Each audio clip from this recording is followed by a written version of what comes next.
வணக்கம். நாம் இன்னைக்கு எங்கள் மாடித் தோட்டத்தில் ஹார்வெஸ்ட் பண்ண கத்திரிக்காய் வச்சு சூப்பராக டிஷ் பண்ண போகிறோம். அது எப்படி பண்ணணும்னு இப்போ பார்க்கலாம். இன்றைக்கி நான் கத்திரிக்காயில் மட்டன் சுவையில் சூப்பராக டிஷ் பண்ண போகிறேங்க. அதுக்கு நான் பச்சை மிளகாய், அதாவது வானம் பார்த்த மிளகாய், மோர் மிளகாய் இதெல்லாம் எடுத்துருக்கேங்க. நீட்ட கத்திரிக்காய், அப்புறம் பர்பிள் கத்திரிக்காய், க்ரீன் கத்திரிக்காய் எல்லாமே இருக்குங்க. வரி கத்திரிக்காய் மெயினாக மறந்துட்டேங்க.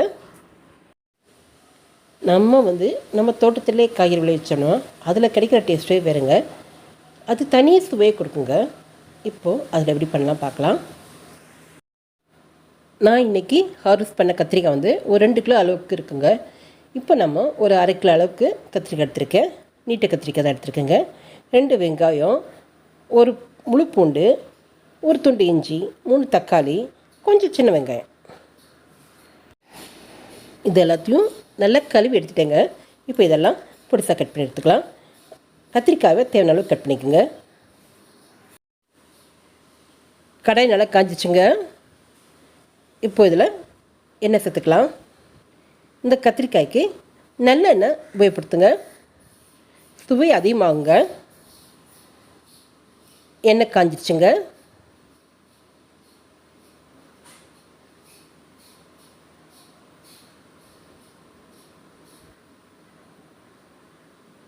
கடுகு உளுந்து சேர்த்துக்கலாங்க. கொஞ்சமாக சோம்பு சேர்த்துக்குங்க.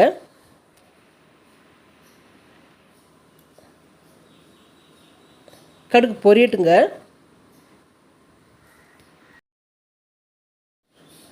இந்த டிஷ்ஷை நான் ஏற்கனவே ஒரு முறை செஞ்சு பார்த்தேங்க. ரொம்ப டேஸ்டியாக இருந்தது. அதனால தான் தோட்டத்து கத்திரிக்காயில் செய்கிறேங்க. கடுகு நல்லா வெடிக்குதுங்க. உளுந்து கருகாக பார்த்துக்குங்க. இப்போது சோம்பு சீரகம் சேர்த்துருக்கேங்க.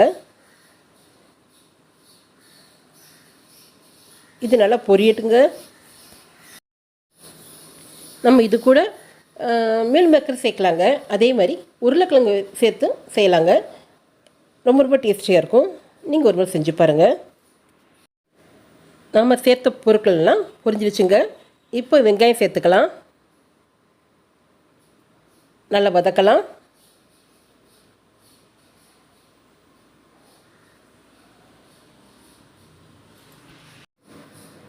இந்த டிஷ்ஷை நம்ம சாதத்துக்கு தொட்டுக்க வச்சுக்கலாம். அதே நேரம் இதை நம்ம பிசைஞ்சு சாப்பிட்லாங்க. ஏன்னா டேஸ்ட் அவ்வளோ சூப்பராக இருக்கும். நல்லா வதங்கிடுச்சுங்க. இப்போது பொடிசாக அரிஞ்ச நம்ம பூண்டு இருக்குங்களே அதை சேர்த்துக்கலாம். ஒரு முழு பூண்டு இதுக்கு சேர்த்துருக்கேங்க. அடுப்பு சிம்மில் வச்சு நல்லா வதக்குங்க. சிம்மிலே வேகட்டும்.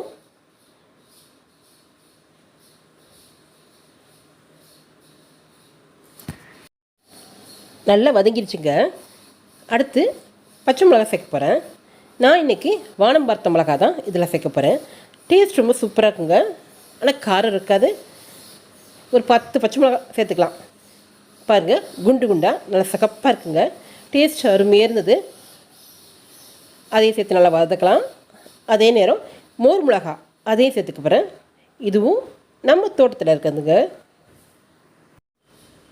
நல்லா வதங்கட்டுங்க. அடுத்து தக்காளி சேர்த்துக்கலாம். 2 சின்னதாக அரிஞ்சு வச்சுருக்கேன், அதை சேர்த்துக்கிறேன். அடுத்து 1 இஞ்சி பூண்டோட சேர்த்து பேஸ்ட்டாக அரைச்சிருக்கேங்க. ஓகேங்க. நீங்கள் இப்போ தான் நம்ம வீடியோவை முதல்ல பார்க்குறீங்களா? அப்போ மறக்காமல் சப்ஸ்கிரைப் பண்ணிடுங்க. அதேமாரி கீழே இருக்க பெல் பட்டன் அமுக்குங்க. நாங்கள் போகிற வீடியோ உங்களுக்கு வரும். கத்திரிக்காய் சேர்த்துக்கலாம். கத்திரிக்காய் பார்க்க பெருசாக இருந்தாலும் ரொம்ப டேஸ்டியாக இருந்ததுங்க. நல்ல மாவு மாதிரி பஞ்சாக இருக்குங்க. இதையும் சேர்த்து நல்லா வதக்கலாங்க. இந்த கத்திரிக்காயில் இருக்க விதை கூட ரொம்ப சாஃப்டாக வெந்துடுதுங்க. கத்திரிக்காய் ரொம்பவே பஞ்சாக இருக்குங்க. டேஸ்ட்டு சூப்பராக இருந்ததுங்க. கத்திரிக்காய் நல்லா வதங்கட்டும். அடுப்பை சிம்மில் வச்சு வதக்குங்க. மஞ்சத்தூள் சேர்த்துக்கலாம். இப்போது அரைச்சி வச்சுருக்கிற தக்காளி இஞ்சி பூண்டு பேஸ்ட் இருக்குல்ல அதை சேர்த்துக்கலாம்.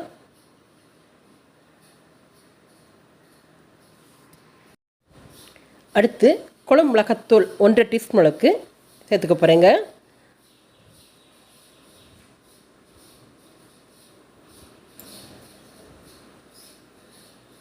ஏற்கனவே மிளகா வத்தல் நிறைய சேர்த்துருக்கோங்க. இப்போ உப்பு சேர்த்துக்கலாம்.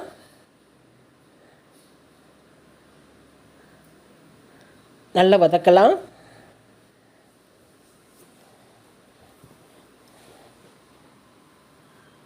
நான் சேர்த்துருக்கிற பச்சை மிளகாவில் காரம் ரொம்ப இருக்காதுங்க. இந்த காரம் கரெக்டாக இருக்குங்க. அடுத்து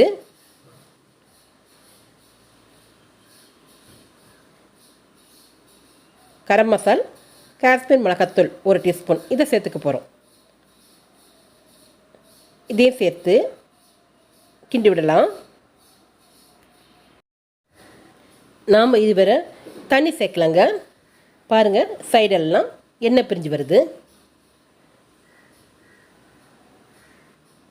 அடுப்பு சிம்மில் தாங்க இருக்குது.